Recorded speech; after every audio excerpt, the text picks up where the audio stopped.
So the second trend we talked about has to do with language discrimination. Language issues may reveal discrimination based on national origin. And we really look at that from three different perspectives. And the first is accent discrimination. Can I discriminate against someone on the basis of accent? Maybe is your answer.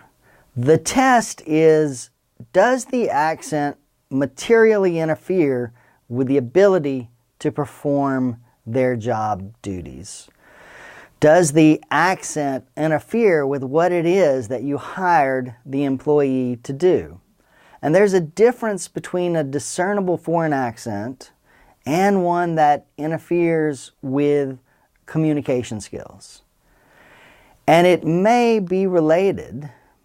An employer can base their employment decision on accent if effective oral communication in English is required to perform the job duties and the individual's foreign accent interferes with their ability to communicate. So the job has to be one in which effective oral communication in English is required and that the individual's accent interferes with their ability to communicate. So if, for instance, you had a hotel and you hired a concierge, and a concierge, their job is to interact with the patrons of the hotel, to give directions where necessary, to tell you how to catch a cab or where to find the local metro station or the good restaurants to eat at. That job would require effective oral communication in English. If I hire someone who is from Ghana and he has a thick Ghanaian accent and patrons of the hotel are unable to understand him as he gives directions or provides instructions, then in that case the hotel could terminate him or could move him to a position where that sort of communication is not required. So if I move you not to the front desk, but I move you to more of a janitorial position, you can do that, even if there's a loss of wages or benefits. As long as you can establish that this person, because of his accent, could not communicate and could not do the job that they were hired to do. So an employer can discriminate on accent, but only if the accent is materially affecting the employee's ability to do the job. Case discussion here, this is a case from OU, and it involved a man named Mr. Carino who worked at the dental lab at OU. And Mr. Carino was from the Philippines and had a Filipino accent, and Mr. Carino, his supervisor left, and Mr. Carino was named acting supervisor. And at some point he believed that he was the supervisor for the job, that he had the job. And it was to his great surprise, after having done this job for 6 months or so, when he discovered that, in fact, OU had hired a new supervisor without ever telling him that he wasn't the supervisor. And he wound up filing a lawsuit. And the OU's response is that his Filipino accent interfered with the ability to do his job. At the dental lab, one of their responsibilities is to interface with the dentist there and to make devices pursuant to what the dentist has asked for, and under the idea that the device is going to be based on what the dentist has said. And there's a back and forth, there's an interactive process. And what OU said is that his accent prevented that interactive process from occurring. Mr. Carino won the lawsuit in large part because he had done the job for months before that, and there had never been a mention of his accent preventing that from occurring. So in this case, Mr. Carino won because his accent did not interfere, and we know that because he had done the job for a long time without criticism. Another aspect of language discrimination has to do with fluency requirements. Can I have a job where I require the worker, the employee, to be fluent in English? Fluency may indicate national origin discrimination. Am I really hiring for that position based on English language fluency, or do I simply want to exclude those people that are not fluent in English? So a fluency requirement is permissible only if fluency is required for the effective performance of the position for which it's imposed. The employer should not demand a greater degree of fluency than what is necessary for the relevant position. And in fact, fluency requirements may even lead to a hostile environment claim. There was a case a few years back out of Utah involving a facility, a factory, that what they did is they put together these vitamin packets that you see on the counters of convenience stores, in which a number of vitamins are put together in a little plastic package and then sold all together. And what this facility, how it worked, was there was an assembly line and there was a number of workers, and their job was to take the pills off and put them into the plastic containers and to do it with another pill and so on. Now this company put into place an English language fluency requirement, and for a job that clearly did not require English language fluency. So that was bad enough, but then the company also put in mandatory training for those that were unable to pass a fluency test, and they repeatedly told their employees that if you don't pass the test, you're going to get fired. And all of that together eventually led up to a hostile work environment claim, that they were being harassed because of their national origin.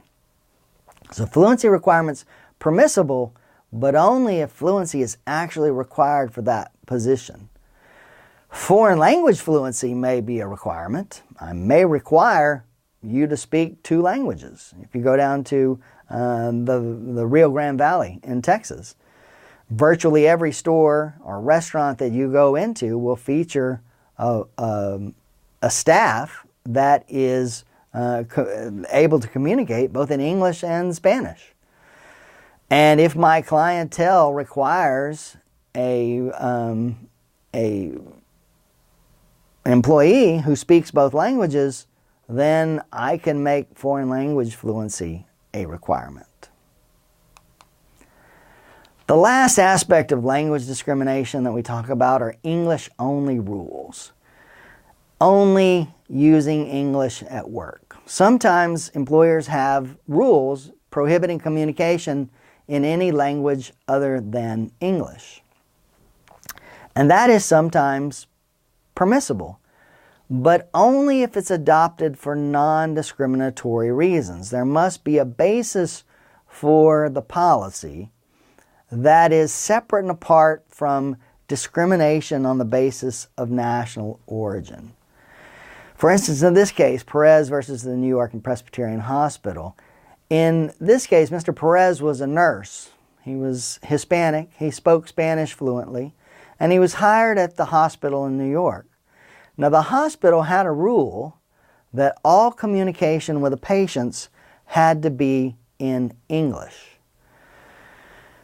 Even if the patient was Spanish, they had to bring in a translator, and the communication had to be in English, and then the translator translated only what was said in English. The hospital had what was called a no-splitting policy, which they did not want their patients to hear one message from one care provider and another message from another care provider. They wanted a unified message to get to the patient. Now, they didn't forbid speaking English in conversation, but oftentimes people will look to someone who speaks their language and say, what did the doctor mean? What did the doctor say? What do you think? And so the hospital had this no-splitting policy, which Mr. Perez violated, in large part because he says, I speak Spanish, the patient speaks Spanish, why shouldn't I not communicate with them in their native language? And the court said, no, that violates the no-splitting policy. And the court, the hospital said that it violated the policy, and the court agreed with the hospital to say that this was a rule that was not adopted for discriminatory purposes, but instead was there for a good policy, which is to say presenting a unified message to patients. It is justified if you can show that it's a business necessity, that if it's needed for an employer to operate safely or efficiently. In this case, Garcia versus Spun Steak, this is a case in which the notion of safety, health and safety, if I can establish that I have a rule and the focus of that rule is health and safety, it's much more likely that that rule is acceptable, even if it has a disparate impact on individuals that do not speak English. So in this case, Garcia versus Spun Steak, there was a company that did meat processing. Big slabs of meat would come down, it would be cut into various steaks and wrapped and sent on its way. So there's a lot of big, dangerous saws being used, and then there's the assembly line being used. And the company put into policy an English-only rule, that if you were on the line, you had to speak English. Now, at the factory, about a third of the workers could only speak English. About a third of the workers could speak Spanish and English, and the remaining third could only speak Spanish. So this is going to be a policy that's going to have a disparate impact on people who speak Spanish, who are predominantly of an Hispanic ethnicity, heritage, national origin. And so they object to the rule. This rule unfairly discriminates. It has a disproportionate impact on those workers of of a certain national origin.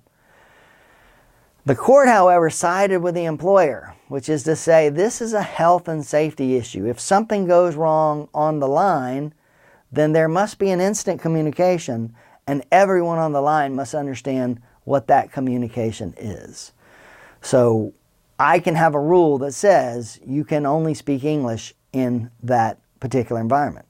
Now, I could not have a rule that said on your breaks you must speak English, or in the break room it's an English-only rule.